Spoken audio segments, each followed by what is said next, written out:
moving on. Here we go. Missing booze. Found a solution by accident. Hey, Billy, buy booze.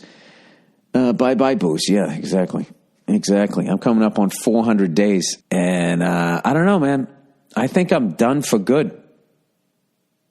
I also think when you take this much time off and then all of a sudden you go back, I think people look at you like weird.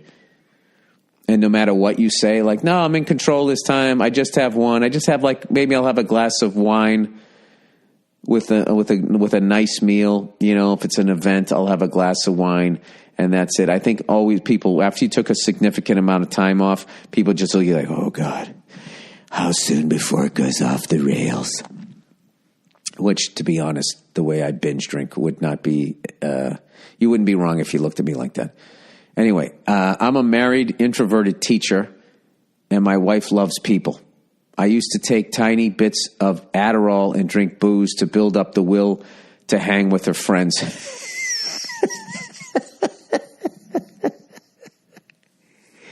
Do you realize what you're doing to your liver long term?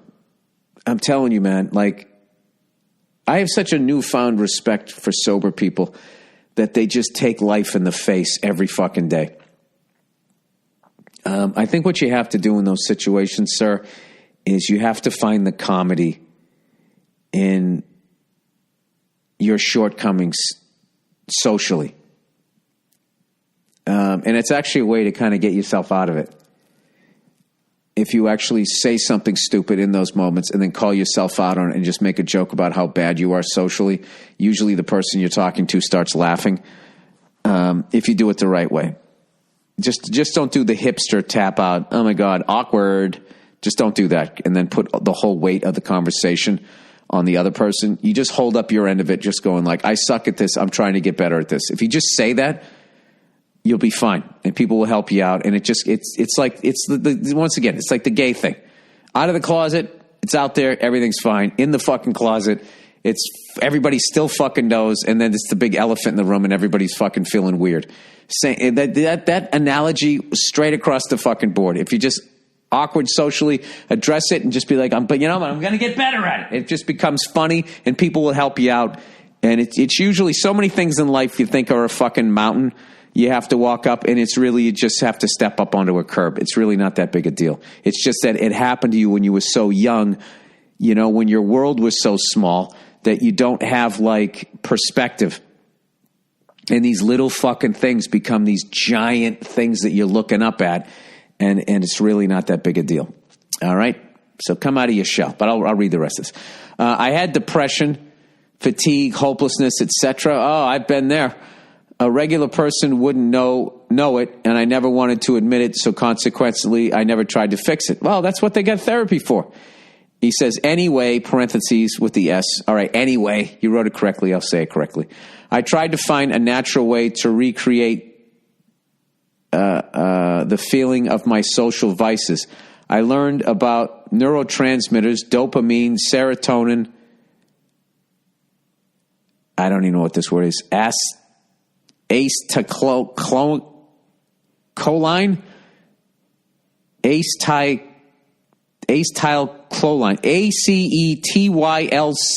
TYLC. I guess Y acts as like a vowel. It's like a Russian last name. OLIN, choline, acetylcholine. I could spend the rest of my podcasting career trying to figure out how to sound that thing out. I always feel like purgatory, if there is such a thing of purgatory, like that's what purgatory is. They'll be like, all right, pronounce this word correctly. Once you do, then you can come into heaven. And then you spend like half of eternity before you finally by the time you finally get it right, you don't even give a fuck. You can come into heaven. You know what? I don't give a shit. All right. Turns out I lack these things. It says -5 ATP for serotonin. 50 milligrams 3 times a day for that feeling of satisfaction you get after drinking or smoking the first time after a long day. This is already making me nervous that you're going this like pill route or whatever. L-tyrosine and something else I can't even read. Phenylalanine. Phenylalanine. I swear to God, Phenylalanine. There's Lalanine. Phenylalanine for motivation and energy. Alpha GPC or CDP for choline for focus and clearing brain fog.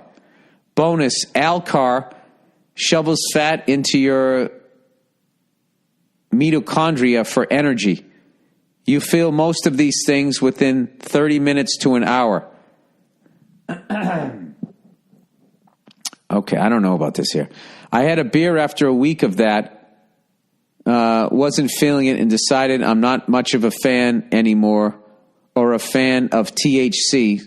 Still smoke. Well, yeah, if you're depressed, alcohol and weed are depressants. Boozing, weed, and video games is a source of serotonin, but in the same way, Coke is not natural, but the supplements I listed are naturally occurring in your body. Some of us are just deficient. Oh, I see. So these natural things that aren't in your body. I would just be worried, considering that's not natural in your body, then you take it like what that does to your liver or stuff. Like I always get nervous with the silicone versions of that type of shit. Unless those don't sound like all naturals. I don't know that there's a phenylalanine tree out there that you're eating leaves off of. Anyway, I drink here and there, honeymoon, etc., but I don't miss it. I kind of miss missing it. That's exactly where I am. But anyway, the supplements are cheap and underrated as fuck. You're my favorite comedian and decent dude, so I figured I'd offer this to you. Talk all the shit you want, but try it first. Go fuck yourself. You know what? I respect the fact that you're using this and it's working for you. I'm happy. I hope there's no side effects or anything like that. But yeah, I'm not a pill guy. I don't like taking that shit. Furthest I go is like vitamins, but I actually, what you're doing, I get out of flying, playing drums, hanging out with my kid, working out. I try to, going for a walk, doing a set, getting a new laugh on a new joke. I can get it out of that. And, I think towards the end of this year where I was just studying, and I stopped playing drums, I wasn't doing as many sets. And I felt like the depression was starting to come on me again. The fog of it was like catching up to me. So I kind of did learn that. So, all right, if this works for you and there's no side effects, God bless you. So it's serotonin. I don't know. I'm not going to try to go through these fucking things.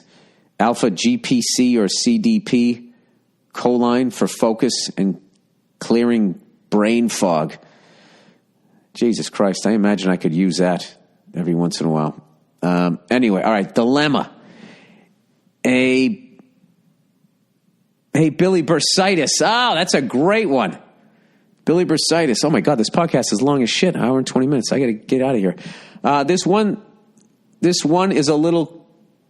a title contender. This guy's talking shit right out of the gate. Would you rather get lit on fire 100 yards away from the nearest body of water or get a blowjob from a rattlesnake? Both are probably going to kill you, and both are going to hurt bad.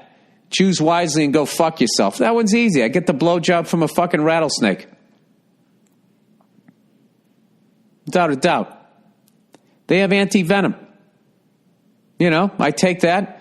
The fucking bite marks on my dick go away, and I'm fine. I mean, there's no cure for fucking being on fire for 100 yards. And I watched enough Richard Pryor to know what that bath feels like. 100 yards. Yeah, your fingers are going to melt off. You're going to lose your ears, your nose. Fuck that. That's an easy one. This one's a title contender. Sir, you got to come harder than that. You know what? It's the holiday season. Doobie-doobie-doo. I'm going to give you a second shot at that. Come up with a better one. That was a fucking easy one. Blowjob by a rattlesnake. Hands fucking down.